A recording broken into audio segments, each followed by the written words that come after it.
고린도 교회의 상황을 우리가 조금 더 이해를 해야 됩니다. 고린도 교회가 이 사도 바울이 개척한 교회죠. 복음을 전하고 그 가운데 복음을 듣고 믿고 복음대로 살기로 작정한 성도들로 교회가 이루어진 거예요. 그리고 이게 잘 성장을 해 가야 되는데 그 안에 막 여러 가지 은사도 있었고 막 하나님이 보여주시는 또 성령의 그런 은사를 통한 많은 영혼 구원함들이 그 교회 가운데 일어났단 말이에요. 교회가 훅 하고 이제 성장할 것 같았는데 점점 더 그 안에 은사가 더 다양하게 활발하게 더 강력하게 성령 하나님이 개입하시니까 그 영적으로 부흥함과 동시적으로 이 교회 성도들의 성숙함이 동반돼서 가면 좋은데 이 성숙함이 뒤떨어지는 거예요. 그 안에 성령의 역사는 막 화려하게 여러 가지가 나타나는데 성도들의 그 질이 양질로 이렇게 같이 성장을 해야 되는데 이게 따라가지를 못하는 거예요. 그러다 보니까 서로 비판하고 서로 손가락질하고 서로 내가 더 잘났다. 여전히 어린아이와 같은 내가 받은 은사가 적어도 너보다는 더 낫다. 내가 따르는 내가 바울을 추종하니까 내가 추종하는 바울이 너네들이 추종하는 게바보다 훨씬 더 낫다. 이러면서 서로 당을 만들기 시작하고 당과 당이 경쟁하고 비교하고 서로 다투기 시작하더라는 거죠. 교회가 이제 그쯤 되면 여러분 이게 전도가 막히는 거거든요. 전도가 반드시 막힙니다. 왜냐하면 교회 성도들이 앉아서 하는 일이 서로 비교하고 서로 비판하고 손가락질하고 마치 손이 발들어 너는 중하지 않다 이렇게 나가기 시작하면 정작에 가장 중요한 영혼구원 예수님이 땅에 오셔서 우리 성도들에게 맡기신 가장 great mission이잖아요. great commandment라고 영혼구원이거든요. 영혼구원까지 못 나가는 거죠. 교회 안에서 그냥 난리가 나는 겁니다. 이런 모습들을 보면서 15장에 딱 들어가면서 사도 바울이 갑자기 복음을 이야기하기 시작하거든요. 오늘 우리가 읽었지만 여러분 이 복음이 바로 이 전도의 핵심입니다. 전도의 핵심이라고. 지금 그 이야기를 꺼내고 있는 거예요. 왜냐하면 복음을 제대로 받아들이면 이후에 말씀을 드리겠지만 복음을 제대로 받은 사람들은 그냥 전도로 흘러가게 돼 있는 겁니다. 이 억지가 아니에요. 야 전도하자 우리 전도해야 된다가 아니고 정확한 복음을 받으면 전도는 그냥 자연스럽게 되는 겁니다. 근데 지금 이제 제가 말씀드리고자 하는 건 전도가 뭔지부터도 또 제가 다시 말씀을 드리겠습니다만 어쨌든 사도 바울이 15장, 13장, 12장, 13장 계속해서 은사보다 더 중요한 게 있다. 사랑이고 사랑인데 사랑보다 더 큰 것이 없다. 모든 각종의 은사가 있지만 그건 사랑보다도 더 위에 있지 않다. 그러면서 갑자기 15장 와서 복음에 대해서 이야기를 하는 거죠. 그 복음을 받게 되면 어떻게 되는지를 설명을 하는 겁니다. 여러분 우리가 이제 예수 믿고 나면 제일 많이 듣는 이야기 중에 한 가지가 전도거든요. 전도. 저도 뭐 한국에서 모태에서부터 교회를 다니지 않았습니까? 전도하면 얼마나 많이 들었겠습니까? 전도의 트라우마도 저는 있습니다. 제가 어릴 때는 전도를 어떻게 했냐면 한국에서 버스 타고 이야기하라는 거예요. 버스 타고 그 붙잡고 여러분 어릴 때 우리 보면은 막 끈 파는 분들 계셨지 않습니까? 딱 나눠드리면서 오늘은 이러면서 막 하시는 분들 계셨지 않습니까? 그것처럼 우리 전도 훈련할 때는 버스 타고 그 앞에서 하라는 거예요. 저는 그게 전도인 줄 알았어요. 그게 전도가 아니라는 말은 아니지만 그게 전도인 줄 알고 자랐다는 거예요. 그렇게 교육받았다는 거예요. 전도하면 트라우마인 거예요. 아무도 모르는 사람 앞에서 그냥 이렇게 외치는 것이 전도라고 생각했던 거죠. 교회를 평생 다녔으니까 얼마나 전도. 한국의 전도 프로그램이 얼마나 많습니까? 전도를 위해서 별의별 걸 다 주는 경우들 많이 있지 않습니까? 심지어 돈 많고 큰 교회들은 여러분 금도 줍니다. 1등 하시는 분에게 금을 준단 말이에요. 금을 줄 테니까 데리고 오라는 거예요. 전도가 뭔가? 오늘 이 시간 우리가 이 사도 바울의 말씀을 통해서 우리가 전도가 뭔가 이걸 다시 한 번 더 우리가 정리할 필요가 있다. 평소에 제가 사실은 저는 정말 눈 뜨고 생활하는 시간 속에서 저는 머릿속에 전도밖에 생각 안 하거든요. 솔직히 말씀드리면. 근데 이걸 이제 여러분들한테 제가 많이 표를 안 내는 거예요. 근데 저는 정말 눈 뜨고 회사에서 일하는 시간부터 해서 계속 다니면서 생각하는 건 전도밖에 없습니다. 전도를 어떻게 할 것인가. 저는 그 생각밖에 없어요. 왜냐면 그게 제가 살아가는 목적이기도 하고요, 사실. 근데 이 전도가 뭔지를 정확하게 우리가 생각을 해야 되는 거죠. 네, 전도가 뭡니까, 여러분? 오늘 사도 바울의 이 말씀을 통해서 전도라는 건요, 복음을 듣고, 복음을 믿고, 복음을 나누는 게 전도랍니다. 다시 한번 정리합니다. 우리가 전도를 하는 게 뭐냐? 전도가 뭐냐? 첫 번째, 전도의 첫 번째는 여러분, 복음을 들으인다는 겁니다. 복음을 들으인다는 겁니다. 오늘 이 본문 말씀에 사도 바울이 복음이 뭔가를 정확하게, 굉장히 심플하게, 함축적으로 설명을 하고 있습니다. 복음을 들으인다는 거예요. 그 복음이 뭐냐? 하나님께서 그 독생자를 예수 그리스도를 이 땅에 보내셔서 온 인류의 죄, 우리 죽을 수밖에 없는 우리 모든 인류의 죄를 대신 십자가의 죽으심으로 우리에게 영원한 생명을 주셨다라는 것. 그게 바로 복음이라는 것. 그럼 이 복음을 들었지 않습니까? 그러면 그 복음을 내가 믿겠다. 나는 이 복음을 믿는다. 나를 대신해서, 나를 위해서 예수님이 십자가에 죽으시고 부활하셨다. 그래서 이것 믿으면 하나님의 자녀가 되는 능력, 힘, 권세를 주셨다. 나 이거 믿을 거야. 라고 그 믿음을 확정하는 것. 이게 두 번째 단계예요.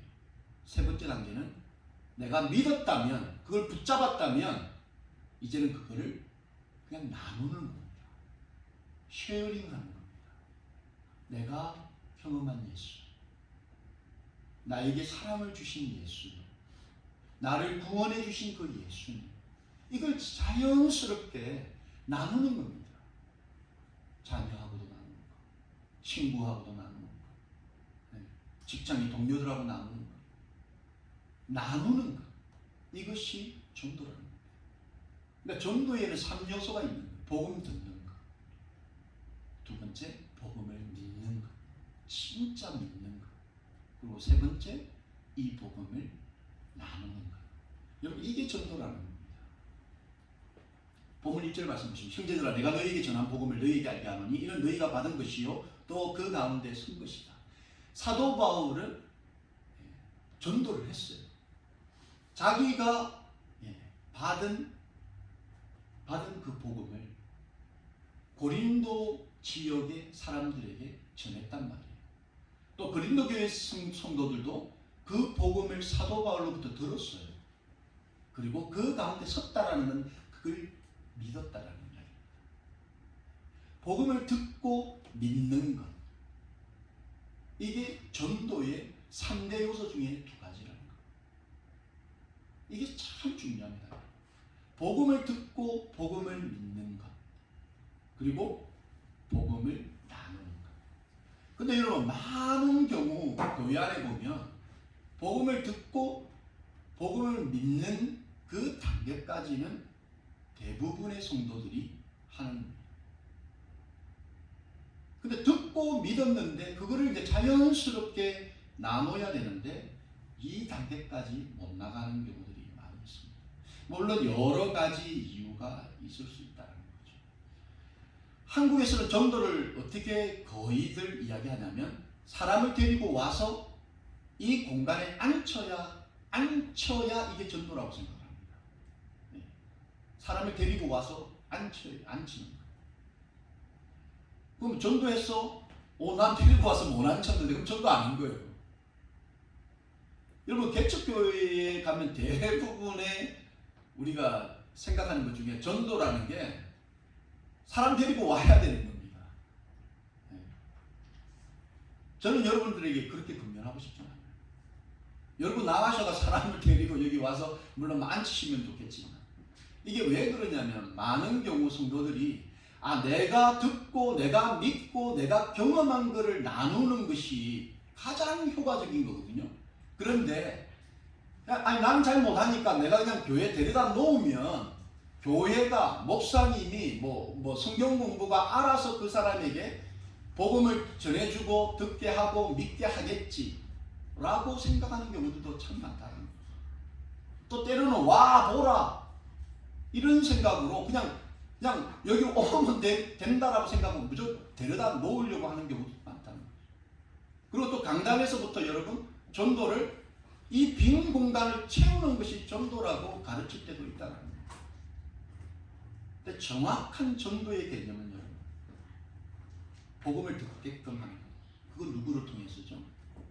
바로 믿는 저와 여러분, 이미 복음을 들은 저와 여러분, 이미 복음을 믿는 저와 여러분을 통해서 그 사람들에게 복음을 나누기를 원하는 것, 이것이 바로 전도라는 겁니다. 누가 대신해 주는 게 아닙니다. 여러분이 듣고 믿은 것을 자연스럽게 나누면 되는 거예요.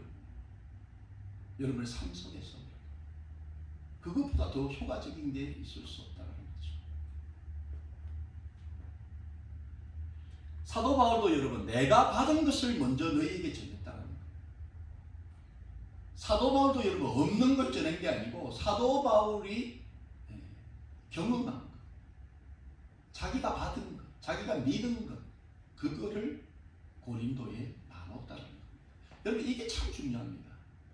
그래서 전도의 가장 핵심적인 것은 메신저, 여러분이 누군가가 제일 중요합니다. 여러분이 뭘 받았느냐가 제일 중요한 겁니다. 그걸 돌아봐야 돼요. 사도 바울은 자기가 받은 것을 전했거든요. 받은 걸 전해야 되는 겁니다. 그러니까 여러분이 뭘 받았냐, 이걸 명확하게 해야 우리의 삶 속에서 예수님의 그 지상 최대의 소원이자 부탁, 명령, 미션을 우리가 감당할 수 있는 거죠. 우리가 뭘 받았습니까? 우리가 받은 것, 복음이죠. 그죠? 예수님께서 우리의 죄를 대신해서 십자가 죽으시고 부활하셨고 그분이 심판주로 오신다는 것. 그걸 우리가 받은 거죠. 그걸 받았으면 그걸 우리가 믿는 거죠. 믿었다면 이제 그것을 삶 속에서 누군가와 나눠야 된다는 거예요. 근데 문제는 많은 성도들이 첫 단계, 두 번째 단계에서 머무는 경우들이 많다는 거예요. 그냥 교회 가서 좋은 말씀 듣고 믿는 단계, 끝까지 끝나는 경우들이 많이 있더라는 거예요. 마음속에 여러분 이 복음을 사도 바울처럼 나눠야 되겠다. 내 삶을 변화시키신 그 주님의 사랑을 나도 누군가와 나눠야 되겠다 라는 마음이 우리 안에 없이 첫 번째, 두 번째 단계에만 머물게 되면 이 고린도 교회처럼 교회 밖으로 복음이 나누어지고 전해야지고 자기들의 그 이웃들과 함께 그 복음들이 나누어져야 되는데 그 안에서 지지고 볶는 겁니다. 내가 더 잘났다. 내가 더 높다. 내 자존심을 내세우게 되고 누가 나 못 알아주면 분노하게 되고 교회 안에서 목사파가 생기는 거고 장로파가 생기는 거고 서로 다투고 힘을 파워 게임을 하는 거죠. 그러는 동안 교회 바깥에 있는 사람들 혹은 믿지 않는 사람 어떻게 되는 거죠? 상관 안 한다는 거예요. 오늘날 여러분 우리 한국교회가 어마어마하게 참 너무 크지 않습니까? 너무너무 좋죠. 사실 인프라가 얼마나 좋습니까? 근데 그런 그 교회 안에 여러분 너무너무 우리가 빨리빨리 정신 때문에 인스턴트 성도를 만들어가는, 무조건 끌어다 앉히고 오면 좋다, 막 어떤 프로그램 뭐 좋은 것 또 앞다투고 경쟁 그렇게 해서 끌어다 모으는 겁니다. 거기 앉아 있으면 다 성도가 된 것 같아요. 정확하게 복음을 듣고 믿어야 되는데 그래야 이걸 나눌 수 있는 성도의 분량까지 올라가는데 우리가 지금 그럴 시간이 없었던 거예요. 여러분 교회와 어떤 목회자와 어떤 프로그램이 그 사람을 성도로 만드는 게 아니고 먼저 복음을 듣고 믿은 우리가 가장 좋은 복음의 메신저가 될 수 있다는 거죠. 우리의 삶을 통해서 그들에게 복음을 내가 깨달은 것을 전해야 된다는 거예요. 예수님 어떠셨습니까 여러분? 본문 3절 5절에 사도 바울이 복음의 핵심을 이야기하면서 예수님을 한번 보여주는데요. 내가 받은 것, 이게 이제 이 사도 바울이 먼저 받은 것, 먼저 너희에게 전하는데 이런 성경대로 그리스도께서 우리 죄를 위하여 죽으시고, 그죠? 예수님께서 우리 죄를 이 복음이 이야기입니다. 장사 지낸 바 되셨다가 성경대로 사흘 만에 다시 살아나사 게바에게 보이시고 후에 12 제자 애들에게 보였다는 거예요. 예수님도 한번 보시면 여러분, 예수님도 부활하시고서 부활한 스스로 예수님 복음 그 자체인 예수님 그 스스로를 게바에게 보이시고 그리고 12 제자에게 보이시고 더 나아가서 500명 성도들에게 보이시고 사람들에게 보이시고 가장 가까이에 있는 사람들에게부터 그 복음 스스로를 보이시는 거예요. 이게 뭐냐면 전도의 가장 중요한 게 관계입니다. 관계. 아까 뭐 초대에 말씀드린 것처럼 와 보라 그냥 막 끌어다 놓으면 이게 막 되는 게 아니고요. 또 어떤 경우는 우리가 막 세례요한처럼 여러분 세상을 향해서 어디 나와가지고 불특정 다수에게 그냥 복음을 외치는 거, 물론 그게 틀렸다라고 말하는 게 아니에요.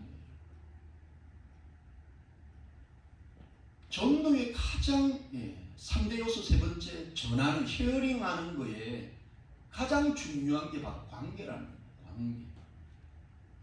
여러분 이 땅에 관계를 안 맺고 사는 사람이 있습니까? 여러분 관계가 없는 사람이 아무도 없습니다. 우리는 부모를 통해서 우리가 태어났고요. 우리의 형제들이 있고요. 우리 친구들이 있고 학교 가면 학교에 클래스메이트들이 있고요. 뭐 직장에 가면 직장 동료들이 있고 다 관계가 있다는 거예요. 그럼 내가 경험한 그 예수님 내 삶에 직접 찾아오셔서 정말 우울할 수밖에 없고 눈물을 날 수밖에 없고 소망이 없고 힘없는 나를 변화시키신 나를 터치하신 그 예수님을 누구와 전할 거냐는 거예요. 가장 가까운 사람이에요. 그래서 제가 늘 이야기하는 게 우리 자녀들이 가장 전도의 가장 중요한 대상이라고 늘 이야기하신다. 왜냐면 우리의 관계 중에 가장 가깝고 가장 밀접한 친밀한 그게 남편 아내고 우리 자식들 자녀들이라는 거예요. 예수님 부활하시고서 정말 엉뚱한 데 가신 게 아니지 않습니까? 가장 가까운 사람에게 당신의 부활하심을 보이셨다는 거예요. 그래서 그 믿음을 확정시키셨다는 거예요. 그래서 관계가 상당히 중요한 거예요. 여러분 우리가 제대로 복음을 듣고 제대로 복음을 믿고 제대로 복음 때문에 우리가 변화되지 않으면 우리 가장 가까운 사람들은 우리가 복음 전한다고 믿을 것 같아요. 너도 변화시키지 못하는 걸 나에게 변화하라고 말하면 변화가 되겠냐는 거예요. 그렇지 않습니까? 그게 전도 3대 요소 쉐어링하는 게 여러분 관계로 가야 된다. 근데 여러분 때로는 우리의 삶의 이 환경이 여러분 안 믿는 사람이 없다 이런 말씀하시는 분들이 있거든요. 내 주변에 안 믿는 친구 한 명도 없다. 교회 안 다니는 사람 아무도 없다. 그럼 제가 늘 이야기하지만 그거 자랑 안 합니다. 정말 부끄러운 거예요. 목사님 저도 마찬가지예요. 뭐 목사만 만나고 집사님들만 만나고 뭐 믿는 사람들만 만납니다. 그거 좋은 이야기 아니라는 거예요. 자랑할 이야기 아니라는 거예요. 만약에 정말 내 삶에 다 예수 믿고 다 복음을 전하는 사람들밖에 없다. 그러면 그 관계를 또 만들어야 된다. 믿지 않는 자와 만날 수 있는 관계를 만들어야 된다는 거예요. 그래서 저도 목사님 저도 어떻게든 믿지 않는 영혼 태신자 리스트를 제가 늘 점검하고 기록하고 생각하고 그분들을 어떻게 하면 그분들에게 내가 믿는 이 믿음, 내가 경험한 예수님, 그분을 나눌 수 있을까 고민을 합니다. 그리고 그 리스트가 점점 더 좁혀져 가고 더 개발이 되지 않는 것 때문에 제가 때로는 막 불안해하기도 하고 이걸 개발해야 되는데 그래서 요즘에는 여러분 매주 월요일 날 제가 일 끝나고 6시 반부터 LA까지 운전 뭐 1시간 가까이 운전해가 내려가가지고 요즘은 이제 가죽 공방에 제가 나가서 이제 배웁니다. 가죽으로 뭐 만드는 걸 배웁니다. 이제 그런 걸 하는 이유가 있죠. 어떻게든 뭐를 통해서라도 관계를 해야 됩니까? 물론 여러분 하루 종일 일하고 뭐 피곤하죠. 힘들죠 여러분. 집에 와서 해야 될 일도 많지 않습니까? 특별히 월요일은 제가 설교를 또 마무리 지어야 되는 날이기 때문에 굉장히 중요한 날이거든요. 그럼에도 불구하고 제가 그 가죽 공방 클래스에 나가서 어떻게든 뭐 가죽을 통해서든 클래스를 통해서든 사람을 만나고 사람을 만날 수 있어야 되고 사람과 관계를 하기 위해서 뭐라도 해야 되니까 그 길을 나가는 게 힘들어서 우리에게 여러분 이 전도라는 것이 여러분의 그 믿음, 그죠? faith 이거를 전할 수 있는 관계 네트워크가 있어야 한다는 거예요.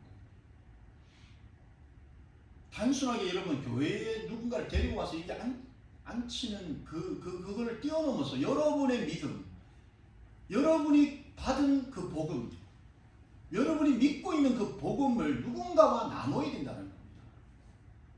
그게 우리 믿는 자들의 정말 미션 스테이트먼트와 같은 거죠. 이게 없으면 그럼 성도인 것 같은데 성도가 아니에요. 뭐 많이 받은 것 같은데 성도답지 못한 거죠. 지금 사도 바울이 고린도 교회, 고린도 성도들이랑 지금 이 이야기라고 하는 거예요. 여러분 내가 받은 그 복음을 여러분이 전했지 않느냐. 나도 내가 받은 그 복음을 여러분과 나눴다라는 거예요. 근데 그들 가운데는 다른 사람들과 자기들이 받은 그 복음을 나누기보다는 그 안에서 자기들 받은 게 더 낫다, 높다, 내가 너보다 더 잘났다, 못났다 이런 논쟁으로 멈춰져 있는 거죠. 트래픽이 꽉 멈춰져 있는 거예요. 결국 여러분 성도의 성숙도는 이 세 단계, 복음을 듣고 복음을 믿고 복음을 누군가와 나누는 그까지 갈 때 그리스도의 장성한 분량에 이르렀다라고 이야기할 수 있습니다. 여러분 가운데 이 복음을 나누고자 하는 그 영혼의 리스트, 그 부담감이 여러분 있습니다. 그래서 디모데후서 4장 2절에 너는 말씀을 전파하라. 때를 얻든지 못 얻든지 항상 힘써라. 범사의 오래 참음과 가르침을 경책하며 경계하며 권하라. 여러분 이 말씀은 여러분 때를 얻든지 못 얻든지 누군가 막 그런 의미가 아니라 적어도 여러분의 마음속에 나에게 주신 이 정말 이 좋은 소식, 나를 살리고 내 영혼을 살찌우는 그 예수 그리스도의 그 복음, 그 복음을 누군가와 나누어야겠다. 매일매일 삶 속에서 나누어야겠다. 항상 이 마음을 붙잡고 붙들고 여러분 나갈 때 바로 하나님께서 원하시는 성도의 모습을 회복할 수 있다는 거죠. 사도 바울은 이 복음을 듣고 믿고 나누는 이 과정 속에서 여러분 특별히 중간 단계인 복음을 믿는 것, 이게 가장 중요한 겁니다. 가장 중요한 겁니다. 우리가 무엇을 믿느냐에 따라서 달라집니다. 여러분 이 밥을 생각해보세요. 밥에 여러분 쌀에 물 넣고 일정한 온도 딱 하면 그 딱딱했던 것들이 여러분 우리 입속에서 살살 녹는 밥으로 만들어져야 되거든요. 이게 설익거나 죽이 되면 안 되는 겁니다. 가장 중요한 단계가 이 복음을 믿는 것. 근데 이 복음을 믿는 게 여러분 우리 뜻 의지대로 안 된다는 겁니다. 여기에 뭐가 가미되어야 되냐면 하나님의 은혜라는 거죠. 여러분 저와 여러분이 이제 성도가 됐다. 우리가 복음을 듣고 우리가 믿었다. 믿는 분도 계시고 못 믿는 분도 계세요. 근데 복음을 믿었다라고 하는 저와 여러분은 그게 우리 의지나 우리의 어떤 실력이나 능력 때문에 믿어진 게 아니고 여기는 반드시 하나님의 은혜, 그 은혜가 있었다라는 것, 그걸 기억해야 됩니다. 그래서 우리가 하나님의 은혜로 내가 복음을 믿었는가, 내가 믿고 있는 것이 정말 복음인가를 다시 한번 우리가 생각을 해보아야 하는 거죠. 이 복음을 믿는 단계가 가장 어려워요.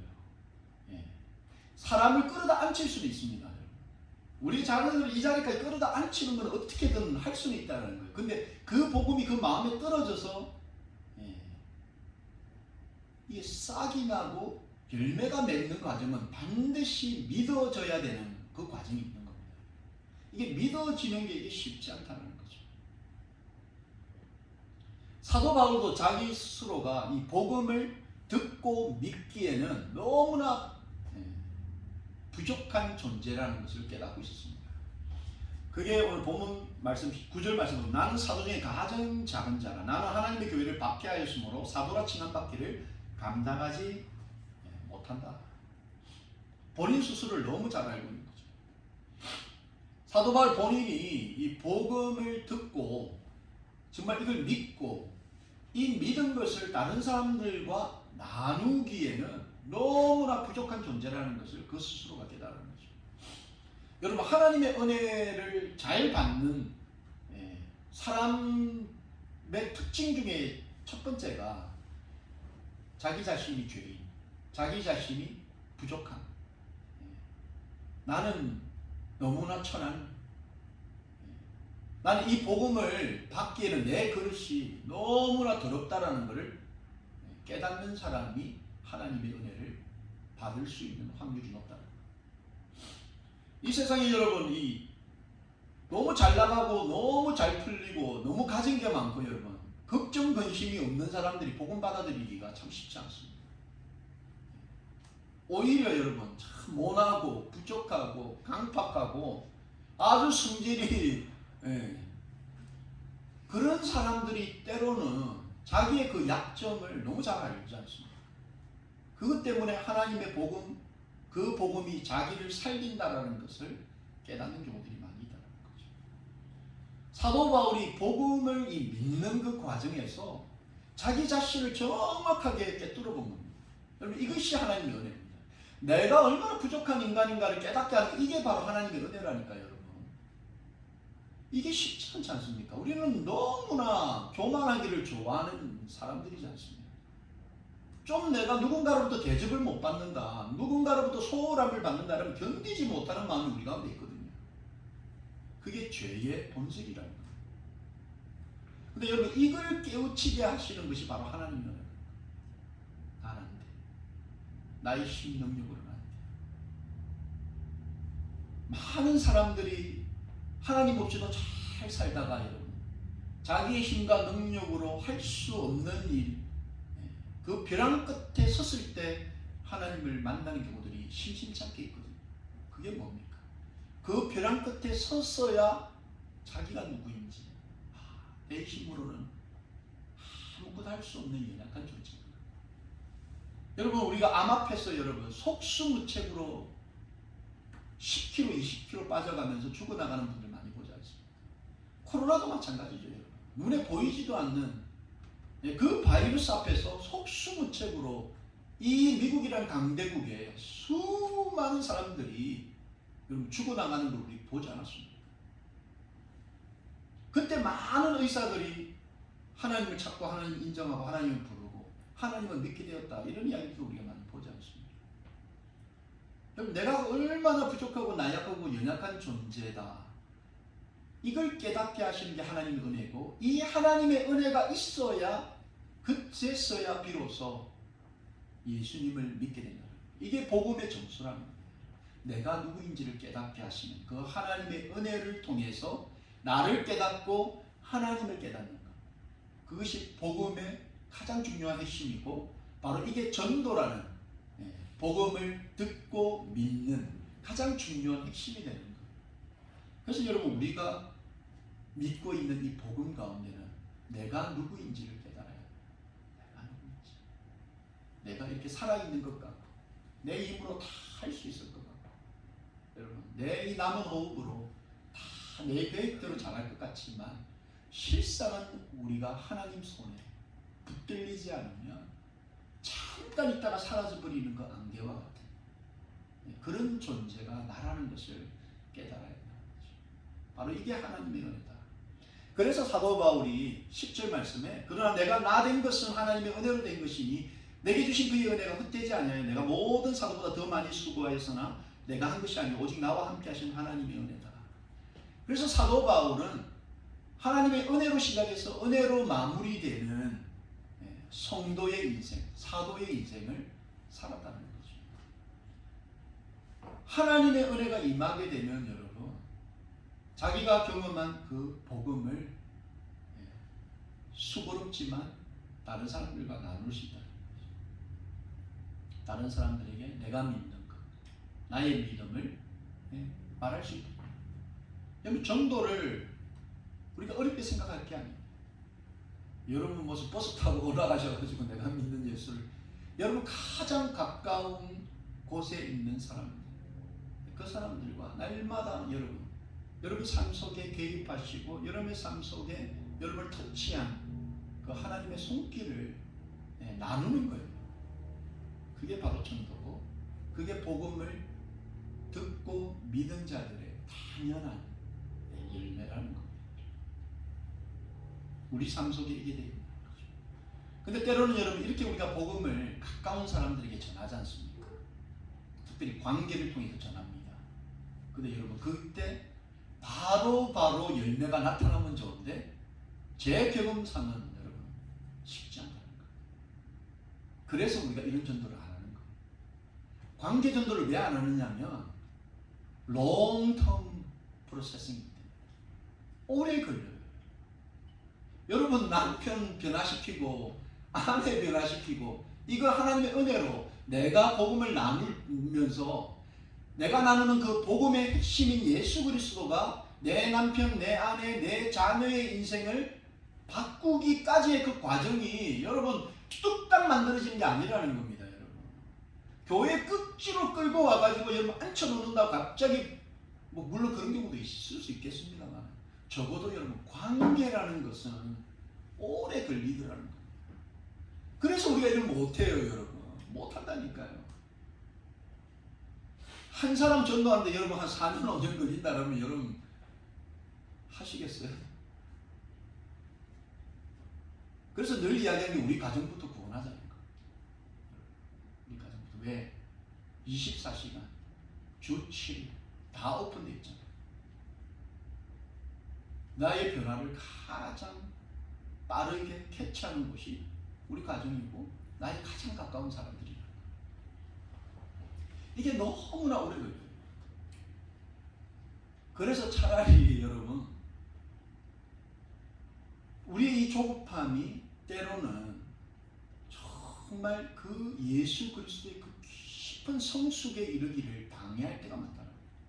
빨리빨리 데려놓고 빨리빨리 성도인 것처럼 와 앉아있으니 성도 된 것처럼 그 안에서 이제 다른 것이 보이면서 막 다른 데 집중해서 막 교회 일을 하니라고 우리가 더 깊이 성숙되어야 되고, 내가 경험한 그 예수 그리스도 그 복음의 정수를 삶 속에서 관계를 통해서 보여주고 전해주고 섬겨주고 세워주고 살려주고, 우리의 손길이 미쳐야 될 것이 너무나 많은데 우리 너무 바쁜 거예요.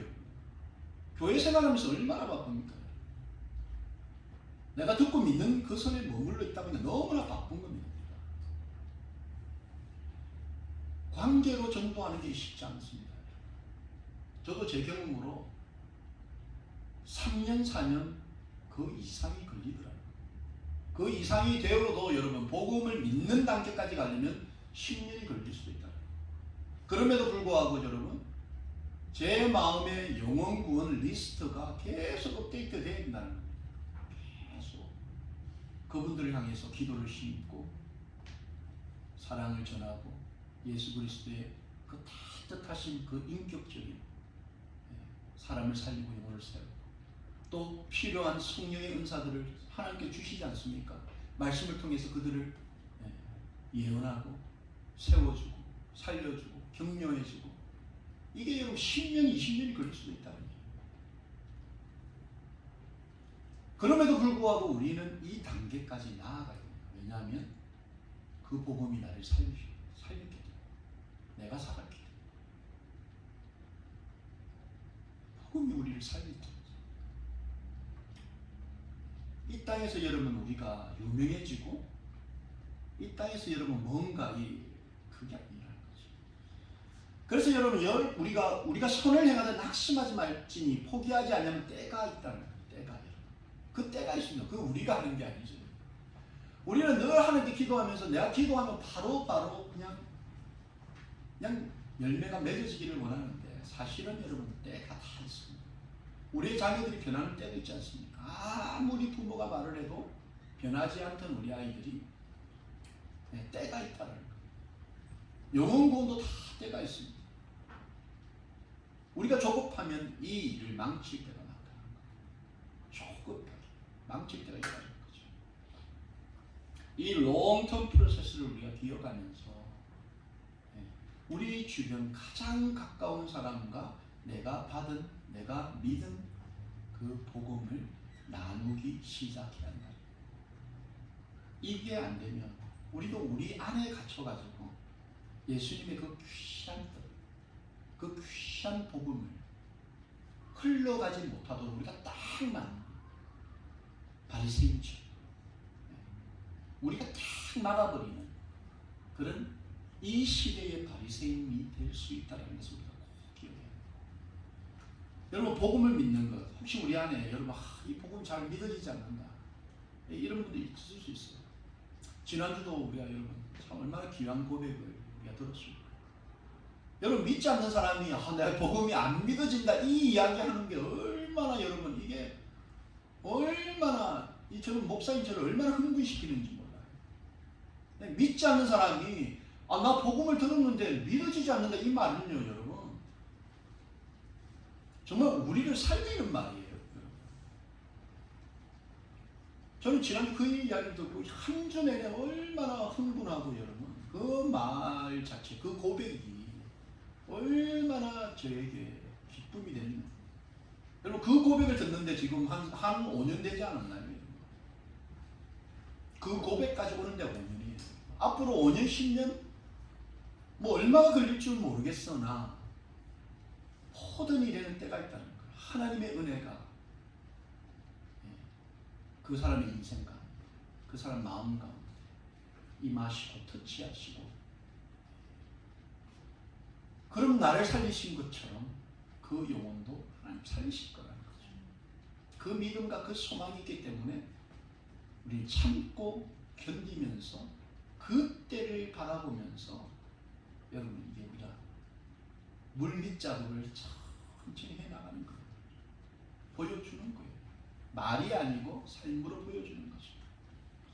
그렇게 된 결론을 이 사도 바울이 너희가 만일 내가 전한 그 말을 굳게 지키고 헛되이 믿지 아니하였으면 그로 말미암아 구원을 받는다. 이 전도의 3대 요소를 다 합해가지고 결국은 영혼 구원이라는 거예요. 그러니까 영혼 구원하는 걸 하나님이 가장 기뻐하시는데 이 영혼 구원이 일어나기 위해서는 복음을 듣고 복음을 믿고 복음을 나누는 이 3요소가 있어야 영혼 구원이 일어난다는 거죠. 그래서 다시 이제 돌아가서 말씀을 정리합니다. 여러분 전도에 대한 부담감은 예수님을 믿은 사람 모든 사람들이 다 있죠. 그럼 우리가 어떻게 전도할 것인가? 그러니까 전도에 대해서 다시 한번 우리 심플하게 생각을 하자는 거죠. 여러분 한 사람 교회 들고 오면 한 영혼 나 전도했다. 물론 뭐 그것도 전도라고 할 수 있겠습니다만 전도에는 기본 3요소. 여러분이 먼저 복음을 들어야 됩니다. 여러분을 살리는 그 복음을 여러분이 날마다 들어야 된다. 사도 바울이 고린도 교회에 전했던 것처럼 오늘도 이 복음, 우리 66권에 적혀져 있는 그 복음을 통해서 여러분이 그 복음을 들어야 됩니다. 마음에 새겨야 된다는 것. 그리고 그 복음을 여러분이 먼저 믿으셔야 된다. 여러분이 그 복음을 듣고 믿으면 여러분 안에서 역사가 일어난다는 겁니다. 여러분 복음을 듣고 믿었는데 역사가 안 일어난다? 그럼 잘못 다시 한번 점검해야 됩니다. 이제까지는 세상의 그 화려한 것들이 나를 만족시키는 것처럼 보였는데 복음을 듣고 믿었더니 이제는 십자가가 보이는 겁니다. 좁은 길이 보이고 좁은 문이 보이는 거예요. 내가 귀찮고 힘들지만 내가 받은 이 복음이 사람을 살리는구나, 영혼을 살리는구나. 이것이야말로 내 자녀들을 살리고 내 자녀들의 인생을 살리는구나, 우리 가정을 살리는구나라는 것을 깨닫게 된다는 거죠.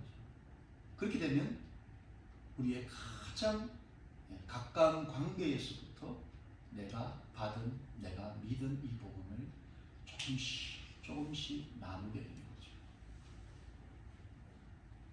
이 나눔을 통해서 결국은 여러분 하나님의 그 은혜로, 하나님의 그 때에 영혼 구원이 일어나는 거예요. 여러분 꼭 굳이 우리 교회에 안 나오는 것 그거 상관없습니다.